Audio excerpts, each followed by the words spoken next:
जय हिंद साथियों, नमस्कार। एक बार फिर से आप सभी का स्वागत है आज की इस क्लास में। साथियों, आप सभी को मालूम होगा कि आरआरबी एनटीपीसी का एग्जाम 5 जून से लेकर के 24 जून तक होने वाला है। तो साथियों, आज जो है 5 जून 2025 फर्स्ट शिफ्ट में जो क्वेश्चन पूछे गए थे, आज साथियों हम लोग जो है उसी को आज इसमें डिस्कस करने वाले हैं। इसका भी अभी आने वाले दिनों में एग्जाम लगा हुआ है। तो डिस्क्रिप्शन में एक लिंक दिया हुआ है टेलीग्राम का, तो वहां से जो है आप लोग बताइएगा कि कैसे क्वेश्चंस पूछे गए थे। तो साथियों, आइए स्टार्ट करते हैं। साथियों, क्लास को स्टार्ट करने से पहले अगर चैनल पर पहली बार आए हैं, चैनल को सब्सक्राइब कर लीजिए और जो बेल आइकन है उसको प्रेस कर लीजिए, जिससे कि आने वाली सभी क्लासों का नोटिफिकेशन आपको मिलता रहेगा। तो साथियों, आइए देखते हैं। पहला क्वेश्चन एक लड़के ने बताया है कि पूछा गया था कि हाल ही में किस देश ने चीन की बेल्ट एंड रोड इनिशिएटिव में हटने का फैसला किया है। तो इसका आंसर होगा फरवरी 2025 को पनामा ने इसको जो है हटने का फैसला किया था। साथियों, यहाँ से जो और भी इम्पोर्टेंट फैक्ट बनते हैं उनको देख लीजिए, जो कि अभी एग्जाम होने वाला है जो उसके लिए इम्पोर्टेंट है। साथियों, यह फैसला जो है पनामा नहर क्षेत्र में चीनी प्रभाव के बारे में चिंताओं पर अमेरिकी विदेशी मंत्री जो है मार्को रूबियो के साथ चर्चा में तर्क के बाद लिया गया था। ठीक है, तो इसको आप लोग ध्यान रखिएगा। नेक्स्ट क्वेश्चन है, मई 2025 में किस दक्षिण अमेरिकी देश ने चीन की बेल्ट एवं रोड इनिशिएटिव में शामिल होने की घोषणा की थी। तो साथियों, जो देश था उसका नाम था कोलंबिया। नेक्स्ट क्वेश्चन है, कोलकाता में वेदांत कॉलेज की स्थापना किसके द्वारा किया गया था। साथियों, यह क्वेश्चन पूछा गया था 5 जून फर्स्ट शिफ्ट में कि जो कोलकाता है, कोलकाता में वेदांत कॉलेज की स्थापना किसके द्वारा किया गया था। तो साथियों, आप लोग याद रखिएगा, आंसर हो जाएगा इसका राजा राम मोहन राय के द्वारा किया गया था। लेकिन साथियों, अब जो है एग्जाम में क्वेश्चन बन सकता है कि जो कोलकाता में वेदांत कॉलेज है इसकी स्थापना कब की गई थी। तब साथियों आप लोग आंसर लगाइएगा 1825 में की गई थी। अगर आपसे पूछा जाए कि इसका उद्देश्य क्या था, तो दोस्तों आप लोग याद रखिएगा, भारतीय शिक्षा और पश्चिमी विज्ञान दोनों में पाठ्यक्रम उपलब्ध कराना। राजा राम मोहन राय ने आत्मीय सभा की स्थापना 1814 में की थी, जो कि बाद में 1828 में ब्रह्म समाज के रूप में जाना जाने लगा। ठीक है, तो साथियों इसका उद्देश्य आप लोग याद रखिएगा। और साथियों, जो ये पॉइंट है इसको याद रखिएगा। अगर आपसे पूछा जाए कि आत्मीय सभा की स्थापना किसने किया था, तो याद रखिएगा राजा राम मोहन राय ने किया था। कब किया था, तो 1814 में किया था। ठीक है, और साथियों अगर आपसे पूछा जाए कि जो ब्रह्म समाज है वो किसका रूप है, तो आत्मीय सभा का रूप है ब्रह्म समाज। ये पॉइंट आप लोग याद रखिएगा, जो एग्जाम आने वाले हैं उनके लिए बहुत ही महत्वपूर्ण होने वाला है। साथियों, नेक्स्ट क्वेश्चन है, 97वें संविधान संशोधन के तहत कौन सा अनुच्छेद जोड़ा गया था। बताइए इसका आंसर क्या हो जाएगा। तो साथियों, इसका आंसर हो जाएगा 97वें संविधान संशोधन के तहत भाग 9B जोड़ा गया था। साथियों, अगर आपसे पूछा जाए इसका शीर्षक क्या था, तो याद रखिएगा सहकारी समितियां इसका शीर्षक था। इसके साथ ही साथियों अनुच्छेद 43B भी जोड़ा गया, जो सहकारी समितियों के गठन, कामकाज और प्रबंधन को बढ़ावा देने से संबंधित है। साथियों, अनुच्छेद 19(1)C की बात करते हैं, तो इस संशोधन में सहकारी समितियां बनाने को मौलिक अधिकार बनाया गया है। यह साथियों संशोधन 2011 में किया गया था और इसका उद्देश्य सहकारी समितियों को संवैधानिक दर्जा और संरक्षण प्रदान करना था। ठीक है, तो ये साथियों जो पॉइंट हैं इनको आप लोग याद रखिएगा। आने वाले एग्जाम में साथियों इनसे क्वेश्चन बन सकता है। नेक्स्ट क्वेश्चन है, WPL वोमेन प्रीमियम लीग्स 2025 का साथियों जो फाइनल है वो किसने जीता है। ये साथियों आपसे क्वेश्चन पूछा गया था। तो साथियों इसका आंसर आप लोगों ने लगाया होगा मुंबई इंडियंस। ठीक है, अगर आपसे पूछ सकता है कि ये किसको हरा करके जीता है, तो दिल्ली कैपिटल्स को 8 रनों से साथियों हरा करके इसने अपना दूसरा खिताब जीता है। किसने, तो मुंबई इंडियंस ने। अगर साथियों आपसे पूछा जाए कि जो महिला प्रीमियम लीग है ये इसका कौन सा सीजन था, तो साथियों ये तीसरा सीजन था। ठीक है, टूर्नामेंट में जो टूर्नामेंट साथियों है ये 4 स्थानों पर खेला गया था, बेंगलुरु, लखनऊ, मुंबई और वडोदरा। WPL 2025 का जो फाइनल मैच है ये कहाँ खेला गया, अगर आपसे पूछा जाए तो साथियों याद रखिएगा मुंबई के ब्रेबोर्न स्टेडियम में खेला गया। और कब खेला गया अगर आपसे पूछा जाए तो 15 मार्च 2025 को ये खेला गया था। अगर साथियों आपसे पूछ लिया जाए कि जो WPL है यानी कि जो वोमेन्स प्रीमियम लीग है इसमें प्लेयर ऑफ द टूर्नामेंट यानी कि सर्वश्रेष्ठ खिलाड़ी कौन बनी है, तो आंसर लगाइएगा नेट साइबर ब्रंट। साथियों ये जो मुंबई इंडियंस की खिलाड़ी हैं ये जो है प्लेयर ऑफ द टूर्नामेंट बनी है। अगर आपसे पूछ लिया जाए कि WPL यानी कि जो वोमेन्स प्रीमियम लीग है इसमें कितने टीमें शामिल थी, तो साथियों आंसर लगाइएगा 5 टीमें शामिल थी। ठीक है, तो साथियों जितने भी पॉइंट हैं बहुत ही महत्वपूर्ण पॉइंट हैं, इनसे जो है आप जो है एग्जाम में क्वेश्चन आ सकता है। ठीक है साथियों, अगर आपसे पूछा जाए कि WPL 2025 में जो विजेता है यानी जो रनर अप है ये टीम कौन सी थी, तो दिल्ली कैपिटल साथियों इसकी उप विजेता टीम थी। अगर साथियों आपसे पूछा जाए कि 2025 WPL में ऑरेंज कैप सबसे ज्यादा रन बनाने वाले जो खिलाड़ी हैं किनसे मतलब किसने जीती है, तो साथियों आंसर लगाइएगा नेट साइबर ब्रंट ने, जो कि मुंबई इंडियंस के खिलाड़ी थे। इन्होंने साथियों 523 रन बनाए थे। कितने रन बनाए थे, तो 523 रन बनाए थे और 12 विकेट लिए थे। और साथियों इन्होंने जो है ऑरेंज कैप साथियों अपने नाम किया है। ठीक है साथियों, यहाँ पर आप लोग याद रखिएगा कि जो ऑरेंज कैप है ये किसको दी जाती है, तो सबसे ज्यादा रन बनाने वाला जो खिलाड़ी होता है उसको ऑरेंज कैप दी जाती है। साथियों याद रखिएगा 2025 WPL में पर्पल कैप किसको दी जाती है, तो यहाँ से साथियों याद रखिएगा जो सबसे ज्यादा विकेट लेने वाला जो खिलाड़ी होता है उसको पर्पल कैप दी जाती है। तो साथियों जो 2025 का जो WPL हुआ था उसमें जो है किसको पर्पल कैप दी गई है, तो साथियों आप लोग आंसर लगाइएगा अमेलिया केर को ये दी गई है, जो कि मुंबई इंडियंस की खिलाड़ी थी। इन्होंने 18 विकेट लिए थे। और साथियों साथ में ही हेले मैथ्यूज को भी दिया गया है। और साथियों ये जो है मुंबई इंडियंस के भी खिलाड़ी थे और साथियों इन्होंने 18 विकेट लिए हैं। ठीक है साथियों, अगर आपसे पूछा जाए कि जो IPL 2025 का खिताब किस टीम ने जीता है, तो साथियों आप लोग आंसर लगाइएगा RCB रॉयल चैलेंजर्स ने, बंगलौर ने पंजाब किंग्स को हरा करके जीता है। ठीक है, तो साथियों जितने भी क्वेश्चंस हैं इनको आप लोग अच्छे से एक बार जरूर देख लीजिएगा। साथियों और भी जो क्वेश्चंस हैं उनको आप लोग देख लीजिए। अगर साथियों आपसे पूछा जाए कि जो IPL 2025 का मैन ऑफ द मैच किसे चुना गया है, तो साथियों यहाँ से याद रखिएगा जो मैन ऑफ द मैच है वो कुणाल पांडे को दिया गया है। ये जो है RCB के प्लेयर थे। साथियों जो प्रशासक है मतलब इसको कौन वो कराता है, तो साथियों याद रखिएगा भारतीय क्रिकेट कंट्रोल बोर्ड के द्वारा साथियों इसको आयोजित किया जाता है। ठीक है साथियों, एक क्वेश्चन आया था कि 2025 में भारत के वर्तमान नियंत्रक एवं महानिदेशक परीक्षक कौन है, यानी जो साथियों AGI हैं वो कौन है, ऑडिटर जनरल ऑफ इंडिया ये कौन है, ये आपसे पूछा गया था। तो साथियों आंसर हो जाएगा MK संजय मूर्ति। साथियों ये जो है भारत के वर्तमान में नियंत्रक एवं महालेखा परीक्षक हैं। साथियों इनको जो है 21 नवंबर 2024 को पदभार इन्होंने ग्रहण किया था। साथियों अगर आपसे पूछा जाए कि ये किस नंबर के CGA हैं, तो साथियों याद रखिएगा 15वें नंबर के साथियों ये CGA मतलब CAG हैं। ठीक है, याद रखिएगा इसको। साथियों अगर आपसे पूछा जाए कि इन्होंने किसकी जगह ली है, तो आंसर लगाइए गिरीश चंद्र मुर्मू की साथियों इन्होंने जगह ली है। भारत के पहले नियंत्रक एवं महानिदेशक जो परीक्षक हैं कैग मतलब साथियों ये कौन थे, तो B नरहरि राव थे। ठीक है, तो ये क्वेश्चन भी आप लोग यहाँ से याद रखिएगा। नेक्स्ट क्वेश्चन साथियों पूछा गया था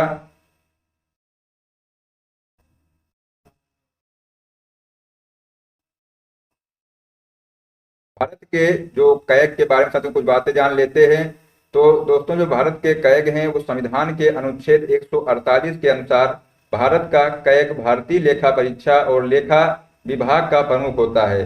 वह सार्वजनिक निधि की सुरक्षा और केंद्र एवं राज्य दोनों स्तरों पर वित्तीय प्रणाली की देखरेख के लिए जिम्मेदार होता है। ठीक है, तो ये साथियों आप लोग यहाँ से देख लीजिए कि कैग के बारे में यहाँ पर हमने आपको बता दिया है। साथियों एक क्वेश्चन पूछा गया था कि पूर्वी तटरेखा भारत के किन किन राज्यों को जोड़ती है, तो साथियों यहाँ से याद रखिएगा कि जो पूर्वी तटरेखा है ये बंगाल की खाड़ी के साथ साथियों भारत के पूर्वी तट को रेखा पर स्थित है। और साथियों ये पश्चिम बंगाल, उड़ीसा, आंध्र प्रदेश, तमिलनाडु राज्यों से जुड़ी हुई है। साथियों अगर आपसे पूछा जाए कि भारत की सबसे लंबी तटरेखा किस राज्य से जुड़ती है, तो साथियों याद रखिएगा गुजरात से जुड़ती है। इसकी लंबाई कितनी है, 1600 किलोमीटर साथियों इसकी लंबाई है। साथियों वहीं पर आप लोग याद रखना कि जो पश्चिमी तटरेखा है ये गुजरात, महाराष्ट्र, गोवा, कर्नाटक और साथियों केरल से जुड़ी हुई है। ठीक है, तो ये साथियों आप लोग पॉइंट यहाँ से याद रखिएगा। नेक्स्ट क्वेश्चन है, अगला क्वेश्चन पूछा गया था कि जो पाइका विद्रोह है ये कहाँ हुआ था, तो दोस्तों जो पाइका विद्रोह है ये याद रखिएगा उड़ीसा में हुआ था। साथियों जो पाइका विद्रोह है ये एक सशस्त्र विद्रोह था जिसे ईस्ट इंडिया कंपनी के खिलाफ पाइकस उड़ीसा के जो पारंपरिक मिलिशिया हैं इनके द्वारा साथियों चलाया गया था।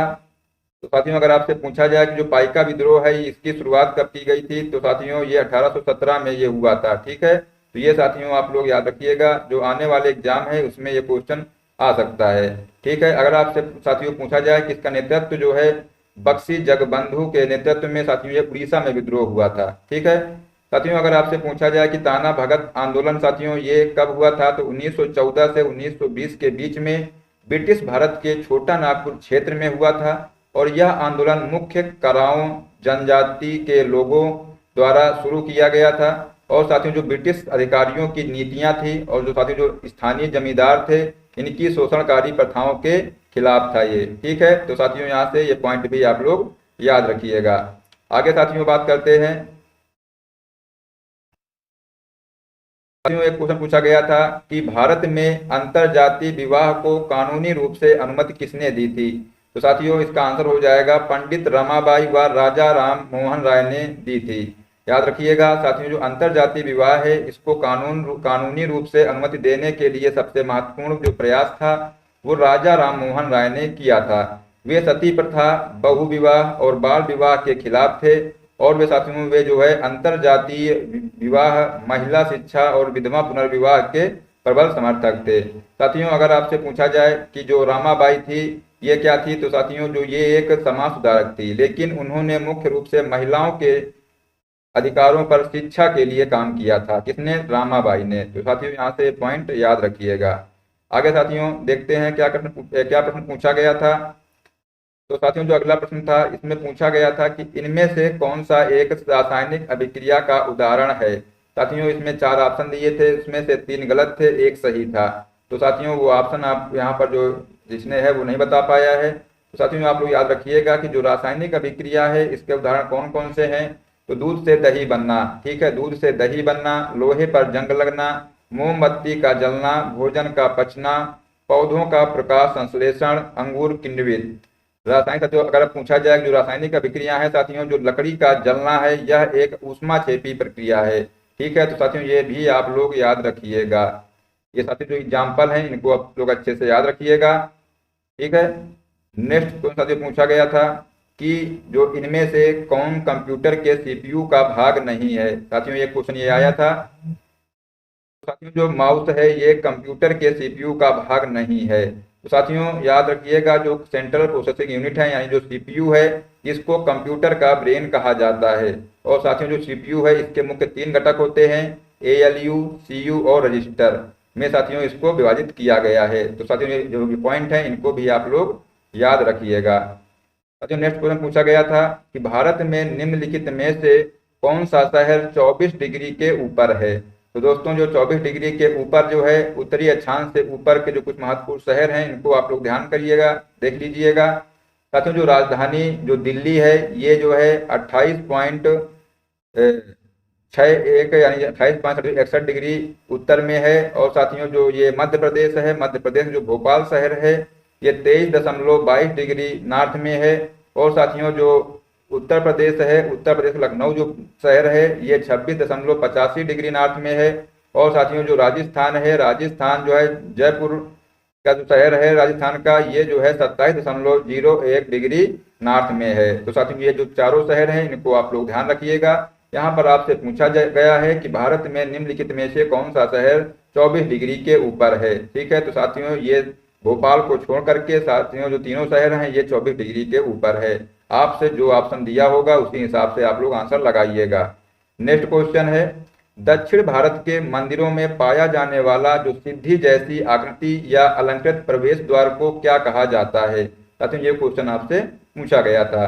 तो साथियों जो विमान या कलशम इसको कहा जाता है। दक्षिण भारत में साथियों जो मंदिरों के जो प्रांगण में बनाए गए जो ऊंचे द्वारों को गोपुरम कहा जाता है। तो साथियों ये भी आप लोग याद रखिएगा, एग्जाम में आ सकता है। ठीक है, नेक्स्ट क्वेश्चन साथियों पूछा गया था आपसे कि प्राचीन काल में भुक्ति शब्द का अर्थ क्या है।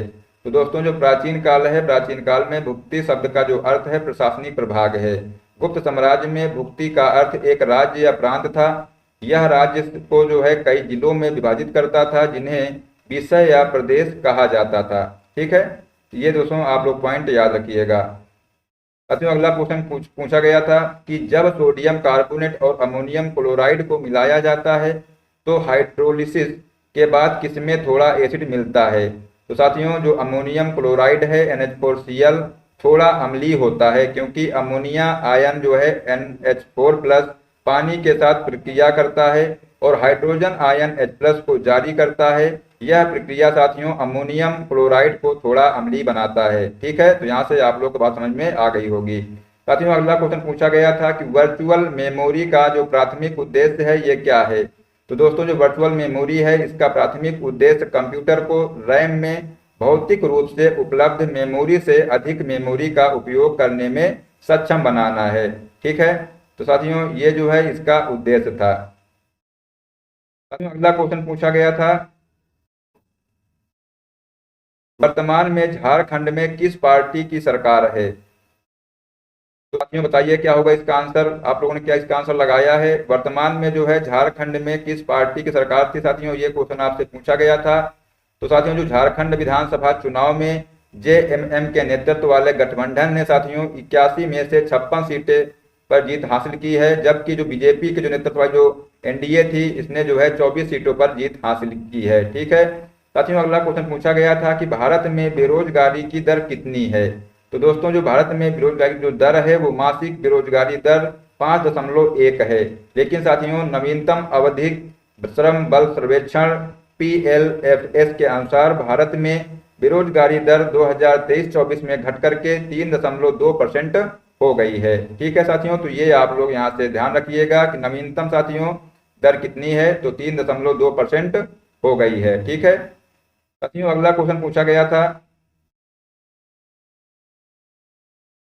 नवंबर 2024 में डेयरी मिशन के तहत हर साल नवंबर महीने में कौन सा दिवस मनाया जाता है। तो साथियों जो है नवंबर 2024 में डेयरी मिशन के तहत जो है हर साल नवंबर के महीने में राष्ट्रीय दूध दिवस मनाया जाता है। साथियों अगला प्रश्न पूछा गया था कि लैंगिक असमानता सूचकांक 2025 में भारत कौन से स्थान पर रहा है। तो दोस्तों संयुक्त राष्ट्र विकास कार्यक्रम द्वारा जारी मानव विकास रिपोर्ट 2025 के अनुसार भारत का जो लैंगिक असमानता सूचकांक था ये 102वें नंबर पे रहा है, यानी कि 102वां स्थान रहा है 193 देशों में। साथियों अगर आपसे पूछा जाए कि मानव विकास रिपोर्ट 2025 में भारत का मानव विकास सूचकांक जो HDI था वो कितना था, तो 0.685 था, और साथियों यह जो है 193 देशों में से 130वें स्थान पर है। ठीक है, तो ये साथियों आप लोग याद रखिएगा। अगर आपसे पूछा जाए कि मानव विकास सूचकांक में साथियों भारत का कौन सा स्थान रहा है, तो 130वां स्थान रहा है। साथियों अगला क्वेश्चन पूछा गया था कि 2025 में जलवायु परिवर्तन प्रदर्शन सूचकांक में कितने देशों को शामिल किया गया। तो दोस्तों याद रखिएगा 63 देशों को यहाँ पर शामिल किया गया है। यह यूरोपीय संघ के जलवायु संरक्षण प्रदर्शन का आकलन करता है। साथियों ये जो है 64 संस्थाएं सामूहिक रूप से वैश्विक ग्रीन हाउस गैस उत्सर्जन के 90% से अधिक के लिए जिम्मेदार है, जिससे कि वे सूचकांक का केंद्र बन गए हैं। साथियों यहाँ पर याद रखिएगा एक पॉइंट और कि भारत जलवायु परिवर्तन प्रदर्शन सूचकांक में 2025 में साथियों कौन से स्थान पर रहा है, तो 10वें स्थान पर रहा है। ये साथियों क्वेश्चन आप लोग याद रखिएगा, आपसे जो है किसी न किसी सीट में जो साथियों क्वेश्चन आ सकता है। साथियों नेक्स्ट क्वेश्चन है अनुच्छेद 32 में क्या कहा गया है। तो दोस्तों जो अनुच्छेद 32 में प्रत्येक व्यक्ति को अपने मौलिक अधिकारों के परिवर्तन के लिए सर्वोच्च न्यायालय जाने का अधिकार होता है।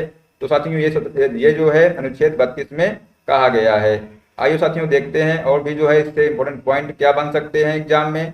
तो साथियों जो है अनुच्छेद 32 जो है ये कहा गया है, तो इसका मतलब होता है कि अगर किसी को लगता है कि उसके मौलिक अधिकारों का उल्लंघन हुआ है तो वह राहत के लिए सीधे सर्वोच्च न्यायालय का दरवाजा खटखटा सकता है। ठीक है साथियों, यहाँ पर एक पॉइंट और याद रखिएगा कि जो भीमराव अंबेडकर ने साथियों आर्टिकल 32 में जो है यानी अनुच्छेद 32 में साथियों इसको जो है संविधान की आत्मा कहा है। याद रखिएगा आर्टिकल साथियों 32 को जो है भीमराव अंबेडकर ने क्या कहा है, संविधान की आत्मा कहा है। ये भी आप लोग याद रखिएगा साथियों। और साथियों यहाँ पे और क्या याद रखिएगा आप लोग कि मूल संविधान में जो मौलिक अधिकारों की संख्या कितनी थी। तो साथियों अगर पूछा जाए कि मूल संविधान में मौलिक अधिकारों की संख्या कितनी थी, तो साथियों याद रखिएगा 7 थी। वर्तमान में साथियों इनकी संख्या 6 हो गई है। 22वां संविधान संशोधन के द्वारा साथियों जो 1978 के द्वारा जो है संपत्ति के अधिकार को मौलिक अधिकार की सूची से हटा करके अनुच्छेद 301 के तहत साथियों कानूनी अधिकार बना दिया गया है। मौलिक अधिकारों को यूएसए के संविधान से लिया गया है। तो साथियों ये पॉइंट आप लोग याद रखिएगा। अगर आपसे पूछा जाए कि जो मौलिक अधिकार साथियों है ये किस संविधान से लिया गया है, तो साथियों जो यूएसए का संविधान था यहाँ से लिया गया है। ठीक है। और साथियों जो वर्तमान में अब जो है 6 मौलिक अधिकार जो है बचे हुए हैं। ठीक है। साथियों जो संपत्ति का अधिकार था इसको जो है 301A के तहत कानूनी अधिकार बना दिया गया है। ठीक है। तो ये साथियों पॉइंट आप लोग ध्यान रखिएगा। साथियों अगला क्वेश्चन पूछा गया था कि साबरमती नदी का उद्गम कहाँ से होता है। तो साथियों याद रखिएगा जो साबरमती नदी है इसका उद्गम अरावली पर्वत में राजस्थान के उदयपुर जिले में तेपुर गांव के पास से होता है। ठीक है। तो साथियों ऐसे जो साथियों क्वेश्चन पूछे गए थे 5 जून जो है जो एग्जाम हुआ था एनटीपीसी का फर्स्ट शिफ्ट का, तो साथियों जो है आप लोग ऐसे ही क्वेश्चन तैयार करके जाइएगा। ठीक है। साथियों मिलते हैं साथियों नेक्स्ट क्लास के साथ, जो कि 5 जून को सेकेंड शिफ्ट में जो एग्जाम पूछे गए थे उनका साथियों अगली क्लास में हम लोग देखने वाले हैं। ठीक है। जय हिंद, जय भारत, वंदे मातरम।